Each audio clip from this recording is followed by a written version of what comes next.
প্ৰাচীন কালত ক'ত আৰু কিয় মকৰাৰ জালক বেণ্ডেজ হিচাপে ব্যৱহাৰ কৰা হৈছিল? অলিম্পিক খেলৰ পতাকাখনত কিয় 5টা চক্ৰ থাকে আৰু এই চক্ৰত থকা ৰঙে কি গুৰুত্বপূৰ্ণ অৰ্থ বহন কৰে? কি হ'ব যদি সাগৰৰ 60 ফুট তলত কণী এটা ভাঙি দিয়া হয়? এনে এটা নজনা আৰু ইণ্টাৰেষ্টিং তথ্যৰ বিষয়ে জানিবলৈ আজিৰ সম্পূৰ্ণ ভিডিঅ'টো চাই থাকক।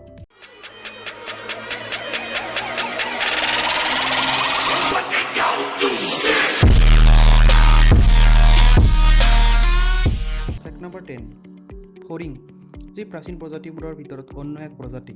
মানুহৰ দৰে ইহঁতৰ মূৰৰ কাষত কাণ নাথাকে। ইয়াৰ পৰিৱৰ্তে ইহঁতৰ কাণ ইহঁতৰ পেটৰ কাষত থাকে। ফেক্ট নম্বৰ 9, আপুনি জানেনে পৃথিৱীৰ আটাইতকৈ ঘাতক জীৱ কোনটো? আপোনাৰ মনলৈ নিশ্চয় বাঘ আৰু সিংহৰ কথা আহিছে। কিন্তু আপুনি জানি আচৰিত হ'ব যে পৃথিৱীৰ ঘাতক জীৱবিধ হৈছে মহ। মেলেৰিয়াৰ ফলত প্ৰতি 30 ছেকেণ্ডত এটাকৈ শিশু, প্ৰতিদিনত প্ৰায় 3000 শিশু আৰু প্ৰতি বছৰত প্ৰায় 1 মিলিয়নতকৈও বেছি মানুহ মৃত্যুমুখত পৰে। আনহাতে দ্বিতীয় ঘাতক জীৱৰ ভিতৰত আহে মানুহ, যিয়ে প্ৰতি বছৰে প্ৰায় 4,75,000 মানুহক মৃত্যুমুখলৈ ঠেলি পঠিয়ায়। ফেক্ট নম্বৰ 8, 2011 চনত বাৰমুডা ইনষ্টিটিউট অৱ অচিয়ান ছায়েন্সে এটা পৰীক্ষা কৰিছিল যে কি হ'ব যদি এটা কণী সাগৰৰ 60 ফুট তলত ভাঙি দিয়া হয়। এই পৰীক্ষাত তেওঁলোকে দেখা পাইছিল যে 60 ফুট তলত কণীটোৰ ওপৰত পৰা প্ৰেছাৰ ইমানেই বেছি হয় যে ইয়াৰ এক ইয়কটো ভাঙি নাযায়। ইয়াৰ পৰিৱৰ্তে ই ট্ৰেন্সপাৰেণ্ট হৈ পৰে। ফেক্ট নম্বৰ 7, আপুনি বাৰু জানিছিলনে আগৰ দিনত মকৰাৰ জালকো যে বেণ্ডেজ হিচাপে ব্যৱহাৰ কৰা হৈছিল? প্ৰাচীন কালত গ্ৰীক আৰু ৰোমত ডক্তৰসকলে বেণ্ডেজ হিচাপে মকৰাৰ জাল ব্যৱহাৰ কৰিছিল। ধাৰণা কৰা হয় যে মকৰাৰ জালত কিছুমান নেচাৰেল এণ্টিছেপ্টিক আৰু এণ্টিফাংগেল প্ৰপাৰ্টি পোৱা যায়, যিয়ে বীজাণু সংক্ৰমণক বাধা দিয়ে। ইয়াৰ উপৰি বিশ্বাস কৰা হয় যে মকৰাৰ জালত প্ৰচুৰ পৰিমাণে ভিটামিন কে পোৱা যায়, যিয়ে তেজ গোট মৰাত আৰু কটাকা সোনকালে শুকুৱাত সহায় কৰে। ফেক্ট নম্বৰ 6, কীবৰ্ড, মাউচ আদি হৈছে কম্পিউটাৰৰ আৱশ্যকীয় অংগ। কিন্তু আপুনি জানেনে প্ৰথম কম্পিউটাৰ মাউচটো কোনে, কেতিয়া আৰু কিহেৰে নিৰ্মাণ কৰি উলিয়াইছিল? প্ৰথম কম্পিউটাৰ মাউচটো প্লাষ্টিকৰ পৰিৱৰ্তে কাঠেৰে নিৰ্মিত আছিল। 1964 চনত ডগলেছ এনগেলবাৰ্ট নামৰ এগৰাকী ইঞ্জিনিয়াৰে কাঠেৰে নিৰ্মিত এই মাউচটো সাজি উলিয়াইছিল। ফেক্ট নম্বৰ 5, টুইটাৰৰ লগটো আপুনি নিশ্চয় মন কৰিছে, কিন্তু আপুনি হয়তো কেতিয়াও ভবা নাছিল যে এই লগটোত থকা চৰাইটোৰ কিবা নাম থাকিব পাৰে। টুইটাৰৰ লগত ব্যৱহাৰ কৰা এই চৰাইটোৰ নাম হৈছে লেৰী, যাক বেছিভাগ লেৰী দ্য বাৰ্ড বুলি জনা যায়। ফেক্ট নম্বৰ 4, আপুনি জানি আচৰিত হ'ব যে এজন মানুহে নিজৰ জীৱনকাল চোৱাত যিমান খোজ কাঢ়ে ই প্ৰায় পৃথিৱীৰ চাৰিওফালে 5 বাৰ ঘূৰাৰ সমান হয়। সাময়িকভাৱে সুস্থ আৰু সবল হৈ থকা ব্যক্তি এজনে প্ৰতিদিনে প্ৰায় 7,500টা খোজ কাঢ়ে।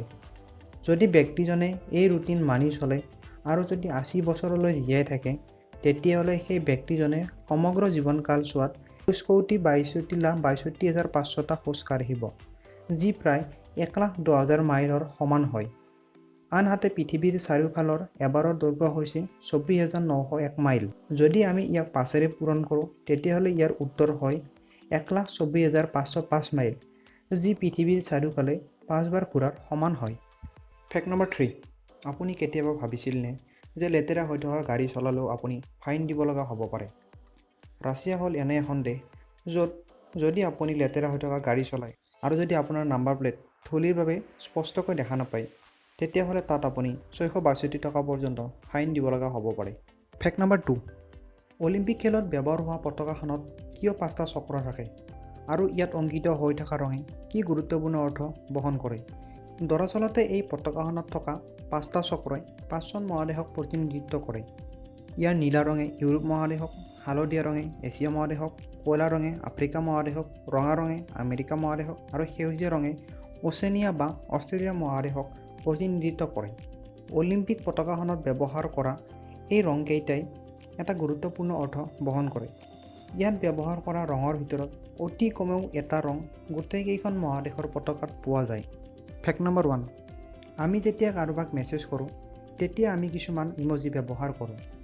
ইমজি হৈছে এটা সৰু পিকচাৰ যিটোৰ সহায়ত আমি কোনো মেছেজ টাইপ নকৰাকৈ বা কোনো লিখিত ষ্টেটমেণ্ট নোহোৱাকৈ আমাৰ ইমোশ্যন এক্সপ্ৰেছ কৰিব পাৰোঁ।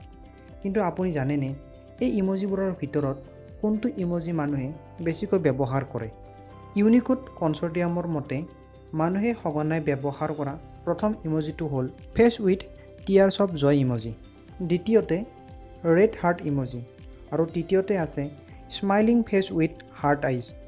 ইয়াৰোপৰি ৱৰ্ল্ড ইমজি ডে কেতিয়া পালন কৰা হয় আপুনি বাৰু জানেনে? ৱৰ্ল্ড ইমজি ডে প্ৰতি বছৰে 17 জুলাই তাৰিখে পালন কৰা হয়। আপুনি কোনটো ইমজি বেছিকৈ ব্যৱহাৰ কৰে কমেণ্ট কৰি নিশ্চয় জনাব। যদি আপুনি আজিৰ ভিডিঅ'টো চাই ভাল পাইছে then do like and share. আৰু আগলৈ এনে নজনা আৰু ইণ্টাৰেষ্টিং তথ্যৰ বিষয়ে জানিবলৈ চেনেলটো ছাবস্ক্ৰাইব কৰি বেল আইকনটো ক্লিক কৰিবলৈ নাপাহৰিব। আজিলৈ সামৰিছোঁ, ধন্যবাদ।